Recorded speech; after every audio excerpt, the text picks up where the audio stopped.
Okay, so I'm going to pick the video right back up here.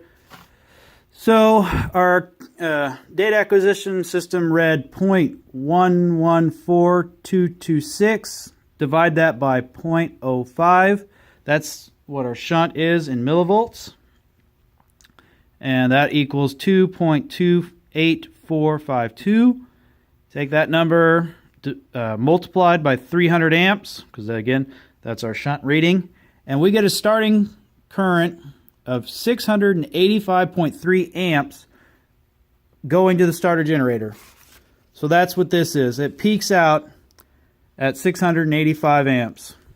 So, not bad. All right, so now I'm going to pause the video here, and we're going to see the recharge. How many amps with this math equation are getting pumped back into the batteries. Okay, so I'm going to pause the video and do that real quick. So we're up and running again. Got my generator on.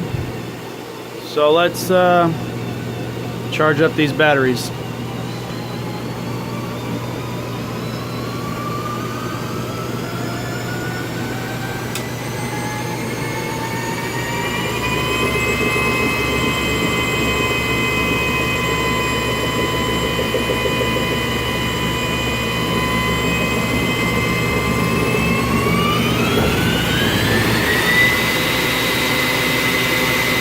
Okay.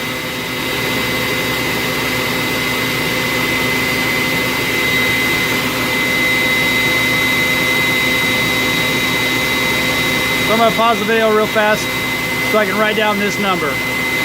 And I'll tell you how much current is going into the batteries to get them to 28.5 volts. Okay? So I just picked a random number because it's recharging, so this number is always coming down. So that's just a random number I had picked off our data acquisition system. So right now, from this point, our batteries were recharging at 97.5 amps to get them to 28.5 volts. Not too bad. And I'm sure you can hear it behind me. It's humming away. So I think this has been a good little tutorial on the starting system and how many cranking amps it takes for it to run on our simulator. This is not an engine, so this can be completely different with an engine. But on a simulator, this is what we get.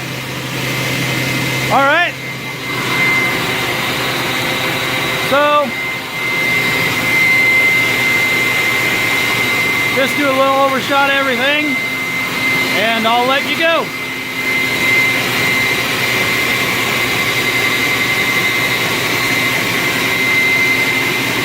So, have a good day.